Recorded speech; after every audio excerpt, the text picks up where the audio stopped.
What is popping, ladies and gentlemen of YouTube.com? My name is Fwafy, and we are going to be getting right into this video today. We are going to be talking about top 10 facts about traffic cones that you probably didn't know about.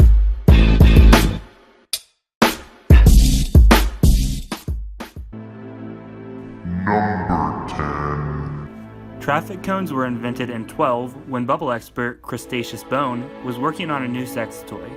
He took the toy out for a test run and noticed something odd while using it. Every car on the road he was using it on swerved around him. Everyone in town soon heard of Dr. Bone and his new invention, and it became second nature to start driving to the side of the road when the large orange toy was out. Thus, the traffic cone was born. Number 9. Traffic cones didn't always have the white stripes we see on them today.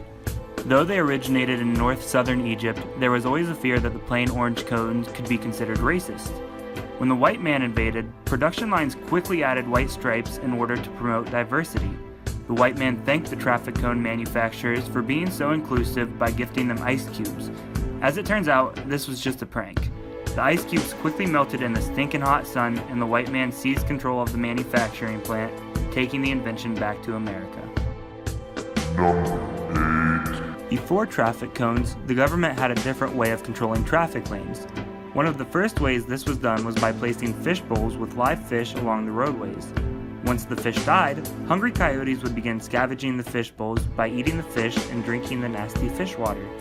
This was effective because the coyotes would snarl and growl at any car who dared come close to their feast. Passerbys would be terrified of the mean coyotes and kept their distance, thereby blocking off lanes. Number 7. There are a lot of pranksters out there who think it's hilarious to pick up traffic cones and use them as megaphones to yell at the hottest street vendors on the block. Another popular prank is to take the family sword and chop off the tips of the cones and use them to throw at the hottest street vendors on the block. The hottest street vendors on the block finally decided to retaliate after years of abuse by naming the pranksters the hottest street vendors on the block. This caused the pranksters to start pranking each other, ending the reign of terror against the hottest street vendors on the block. Number 6. There was a lot of confusion when traffic cones first hit the market in Paris.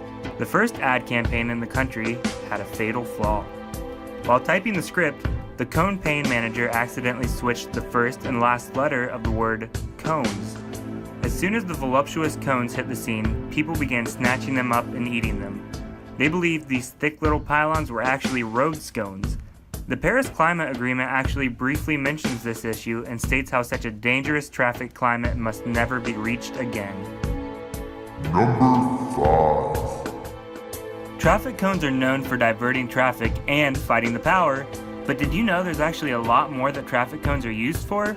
A few such examples include nasal expanders, lollipop mounts, and of course, carable plates. Across the world, traffic cones have continued to be useful to at least 1 million people throughout the years, and they show no sign of slowing down now. Number 4. Some people have had a lot of issues with traffic cones. They miss seeing the mean coyotes and the stinky fish on their daily commute. In retaliation, college students steal cones and drink milk, soda, and sometimes even flaxseed smoothies out of them. This is both humiliating and shameful for the innocent little cones. Sadly, traffic cones have no mouth and no emotions, so there's little that can be done to save these poor little pylons. Number 3. Before the Great Wall of China, the Chinese used traffic cones to keep out the Mongols, big spiders, and Scary Larry, the ugliest woman in the East.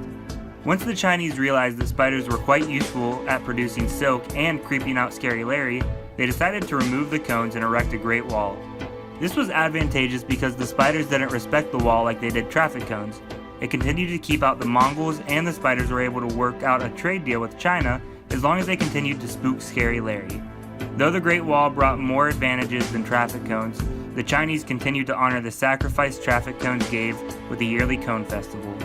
At the festival, everyone paints themselves orange and stands on the wall, looking at the Mongols and Scary Larry while throwing spiders at them.